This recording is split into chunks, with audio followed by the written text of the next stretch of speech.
میرا نام ہے جبران بن سلمان اور میں جماعت اسلامی سے پی پی 174 سے ابھی ریسنٹلی الیکشن لڑا ہے۔ شریف صاحب جیسے فرد کو جتانے کے لیے ہمارے ووٹ ہی زیرو کر دیے، گویا کہ ہمارے این اے کے کینڈیڈیٹ نے بھی خود کو ووٹ نہیں دیا، پر اس کو جتانے کے لیے ہمارے ریزلٹس کو چینج کر دیا کہ ہم یہ دعویٰ نہیں کرتے کہ ہم وہاں سے جیتے ہیں، ہم یہ ایکسپٹ کرتے ہیں کہ جو جیت ہے وہ پی ٹی آئی کی ہے، پی ٹی آئی واضح اکثریت سے جیتی ہے۔ ایک تو ان کی جیت کو ہار میں تبدیل کیا، ہم رات کو وہاں سے گزرے، ان کے نون لیگ کے دفتر میں جنازے کا سما تھا، جنازے کا، جیسے کوئی میت یہاں سے اٹھ چاہیے۔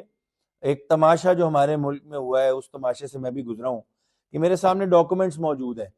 اور یہ قومی اسمبلی کے فارم بھی ہمارے پاس موجود ہیں اور میری صوبائی اسمبلی پی پی 174 کے فارم 45 بھی موجود ہیں۔ عجیب تماشا ہوا ہے، ہمارے جو ووٹ ڈکلیئر کیے گئے ہیں وہ تقریباً 1800 ڈکلیئر کیے گئے ہیں۔ قومی اسمبلی